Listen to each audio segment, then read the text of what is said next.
Bizarre Brain Comics.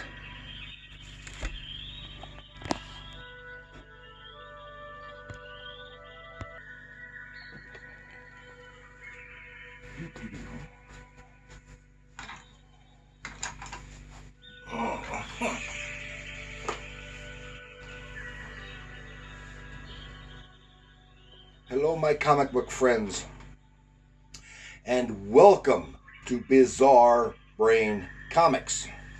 This is where I like to take a look at some older comics, talk a little bit about the characters and creators, and examine the stories and the art. This time, it's going to be a graphic novel. This is from the Scholastic Graphix imprint. That's a graphic novel by Raina Helgemeier called Drama from 2012. Well, yeah, it's a good-sized graphic novel. It's a little over 230 pages long, and it must have taken nearly a year for this lady to produce this book. And the setting is middle school, junior high or middle school, 7th and 8th grade, and it's in the drama department, and it is filled with interpersonal juvenile drama.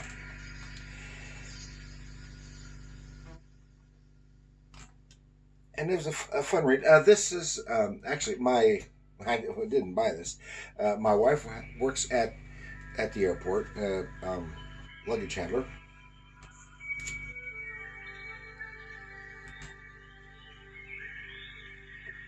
And every once in a while, something falls out of these bags because they're not secured properly or something like that.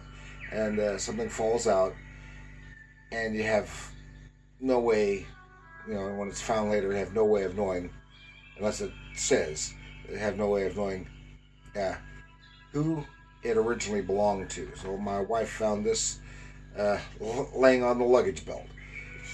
So she grabbed it and gave it to me. And it was a fairly quick read for as long as it is.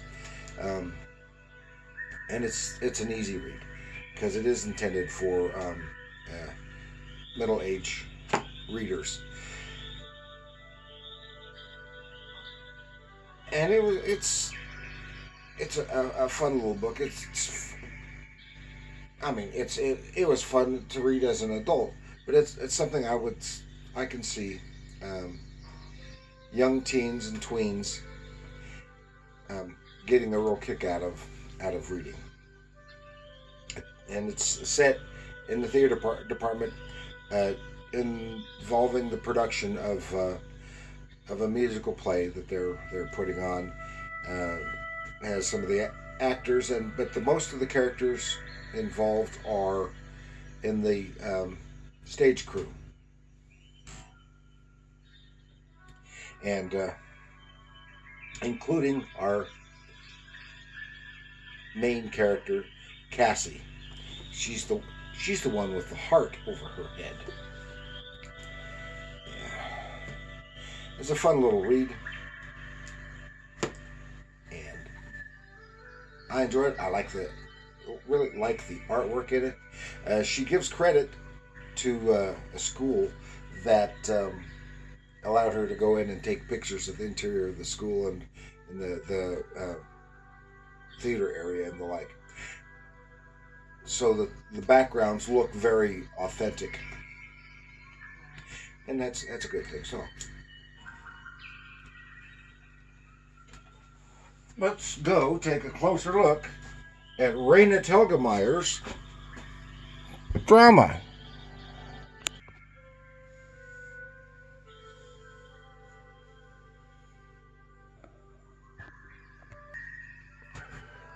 Okay, here you can see.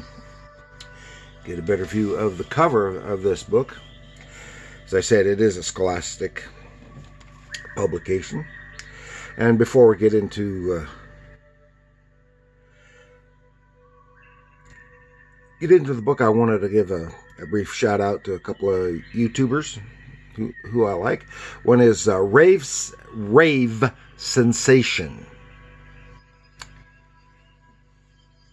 Yeah, Rave Sensation. He does some nice things, comic, pop culture, movies, music, stuff like that. And Michael K. Vaughn, he's of BookTube, and he's mostly talking about novels and stuff, but he also covers comic books as well. And I really like his channel. And he is a hoot. He's quite a character, so I really like him.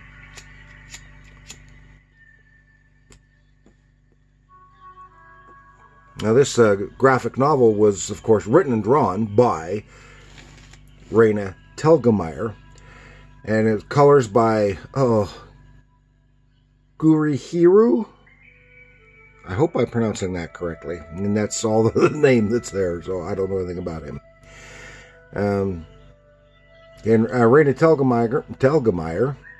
Helgemeier, she was born in 1977. She's an American cartoonist and author of the webcomic Smile, which was published as a mid-grade graphic novel in 2012, followed by Sisters and Drama, all of which were on the New York Times bestseller list, so that's a good deal. She's also authored follow-up graphic novels like Ghosts and Guts, and as well as graphic novels based on The Babysitter's Club. And she was born and raised in the San Francisco area. She attended Lowell High School and was involved in the drama and theater there, which is probably her inspiration for this graphic novel. She attended the New York School of Visual Arts and graduated in 2002. She started her career in the small press doing comics of an autobiographical nature, and producing the mini comics Takeout from 2002 to 2005. That was the title, Takeout. And she contributed to the DC anthology Bizarro World. I'm going to have to look that up because I've got that for DC. And then she did her webcomic Smile, which got her rolling on this path. So, of course, the artwork is stylized and it's not dynamic because it's not physical action. But she does make it visually interesting, and the backgrounds are great. The settings. Now, since it is called drama and set in the theater, the book is told like a play. The story is told like a play. It is instead of chapters, it has acts. It starts off with showing an orchestra pit. It shows it as the beginning of a play. Even labels it the overture, and goes into Act 1. It has an intermission and a section called Interact, where they would have the orchestra playing through the intermission, and then back into the play. And let me show you here. Okay. This is kind of a rough copy. It's been handled rough, and it's older, so it's been around for a bit. See, starts right off. Overture. You see with the overture, and then you see the main characters walking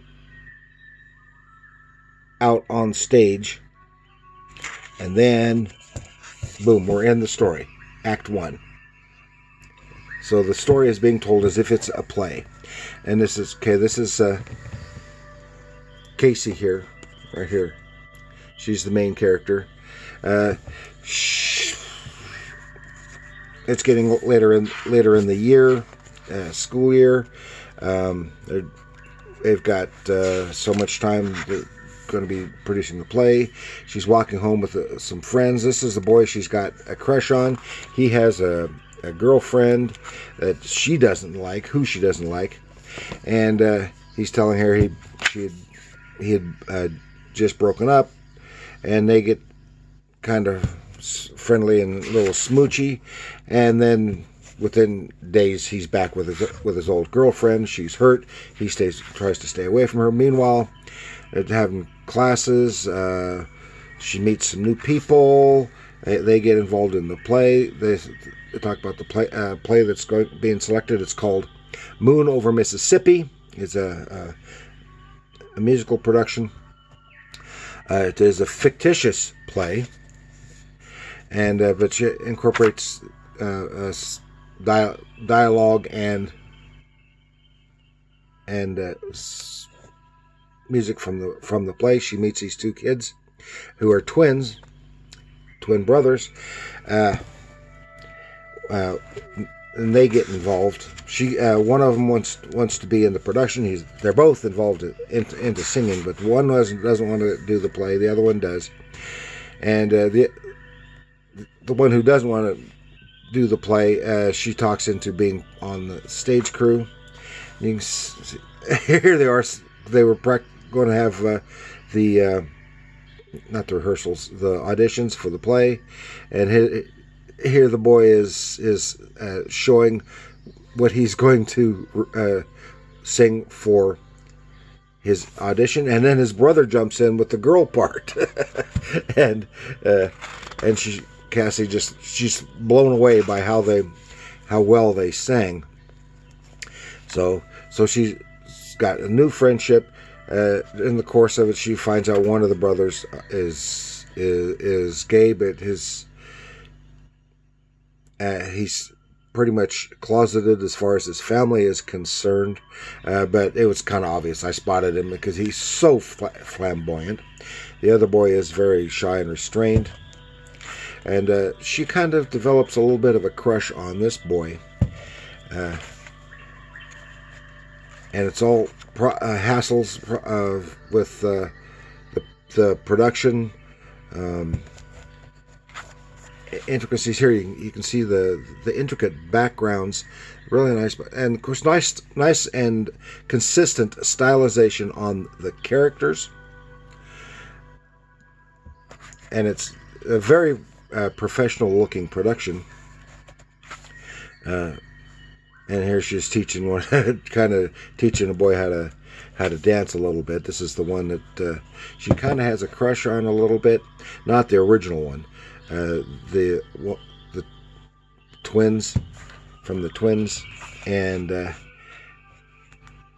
it's just some general life and hassles, trying to come up with stuff, trying to concoct a way of doing this canon for a scene in the play. And they go to bookstores, and look at the nice detail in that bookstore. And all this goes on and on in the play, in the production. And there's drama behind stage because the girlfriend of the boy that she had liked in the beginning winds up being the leading lady. But she's got drama going on in her life too. The boy she's got a crush on is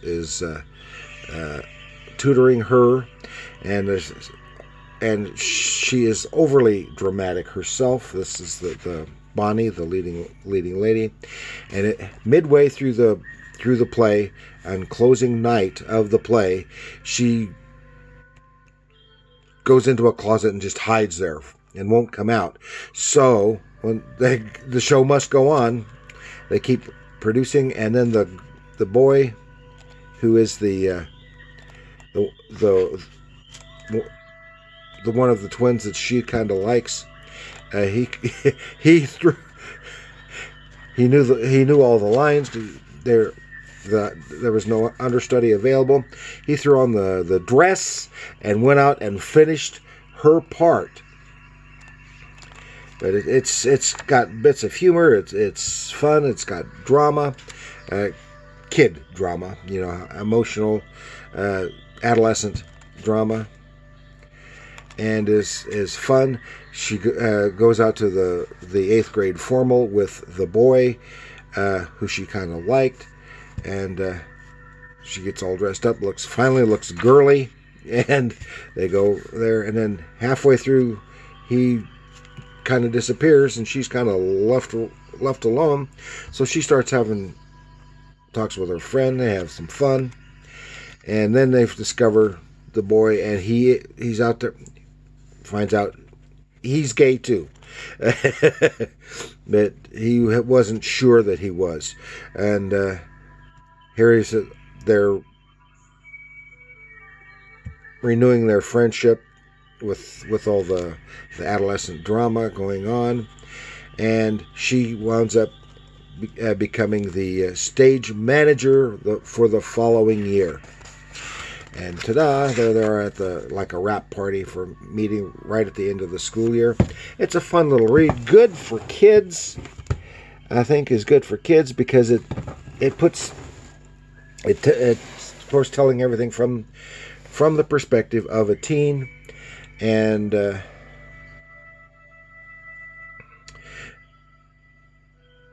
there's nothing wrong with it. It's kids growing up, dealing with their emotions, things that are new to them, with their growing up stuff, finding out about themselves and about each other, and without getting into anything sexual at all, other than some individuals' sexuality, and they're just discovering it themselves. So that's all I've got. It's a fun little read. I can recommend it for your kids, or for you if you are a kid. And maybe look up something else that Raina Helgemeier has done. So that's all I've got for you this time. A fun little read. Please like, share, subscribe. Have you ever heard of Raina Helgemeier before? Because I sure hadn't. Have you read any of her other things?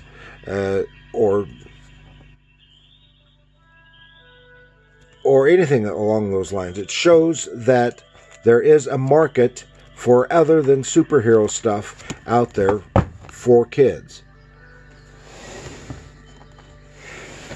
So like, share, subscribe, leave a comment. Yes, leave those comments. Do you like the idea of this show, of this graphic novel? If not, why not? If so, why so? Thank you. And remember, comics, like drama, are art.